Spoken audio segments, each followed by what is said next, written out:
book nerds, my name is Avin, and today I'm going to be doing a spoilery review for Harry Potter and the Cursed Child. I was super excited for this book when it came out because I love Harry Potter. I've been obsessed with Harry Potter since I was a wee lass, and I got the first one around the time it came out. It was a huge part of my adolescence. I identified hugely with a lot of the characters growing up.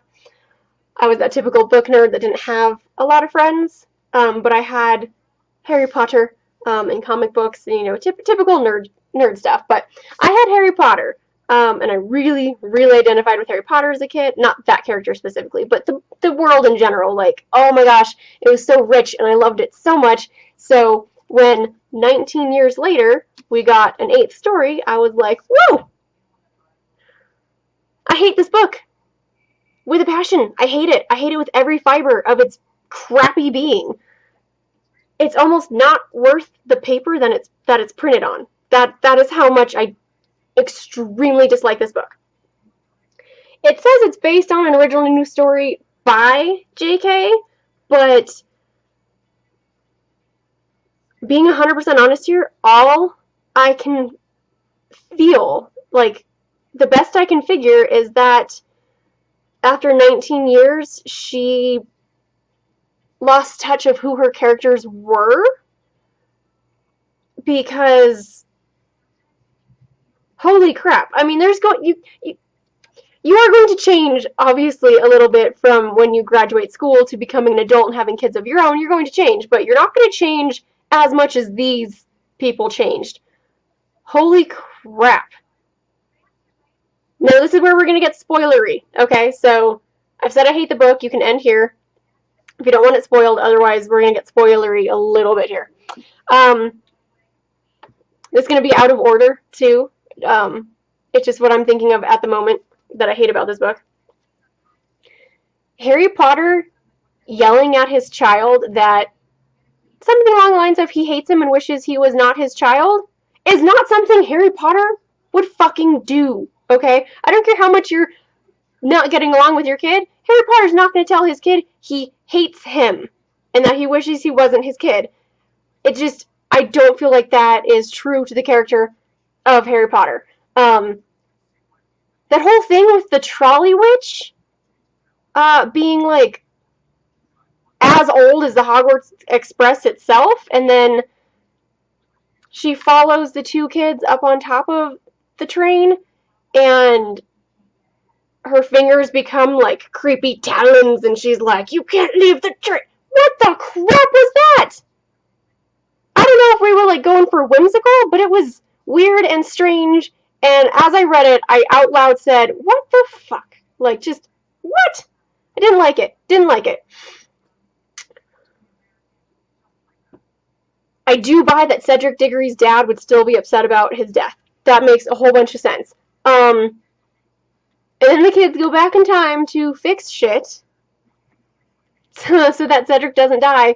And after getting humiliated at the task, Cedric becomes a Death Eater?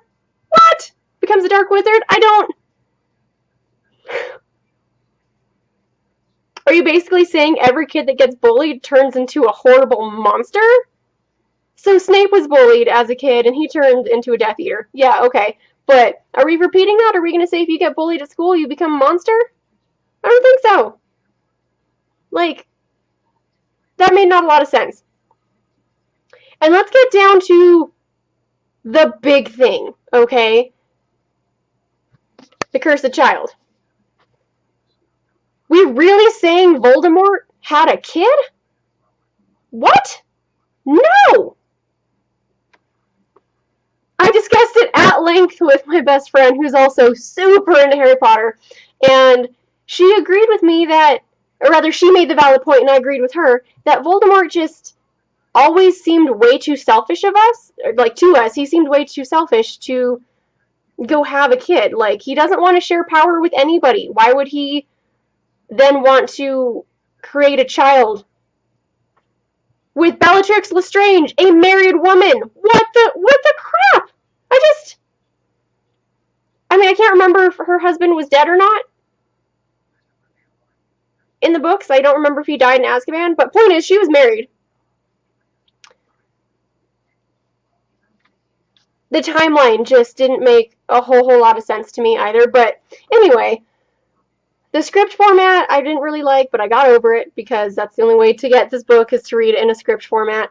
For a while I was thinking it might have been a better book had somebody just taken the script and then written it novel form so that we have descriptions of scenes and environments and things like that instead of just like we enter Hermione's office at the Ministry of Magic wherein she is minister and there's a bookshelf on the wall. Like, I want more than that, but I get that it's a script and so you should see the play because then you'll visually get a little bit more from it.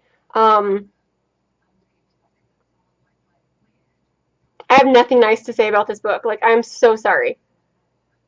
To myself, to people watching this, to JK, to these other people, John Tiffany and Jack Thorne.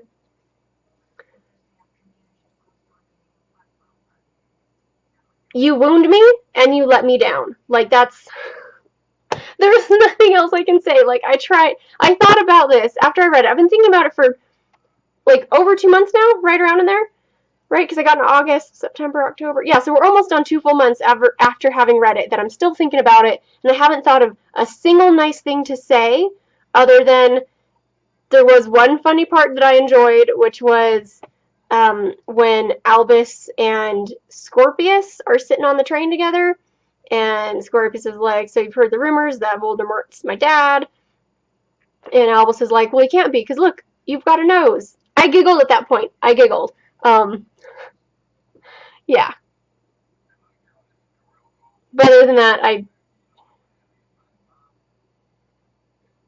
it's rare that I dislike a book to this degree. I don't know how much of it's because I'm a huge Harry Potter fan and it just hurt so bad that it was...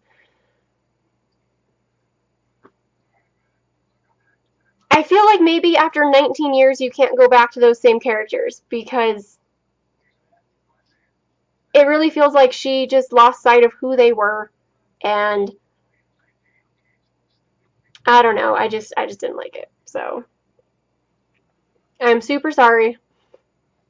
I really am. Let me know what you thought of this book if you've read it in the description below. I'm open to discussion. I'm sorry if you really loved this book. I personally really didn't. So there's really not much else to say. So anyway, read on, nerds.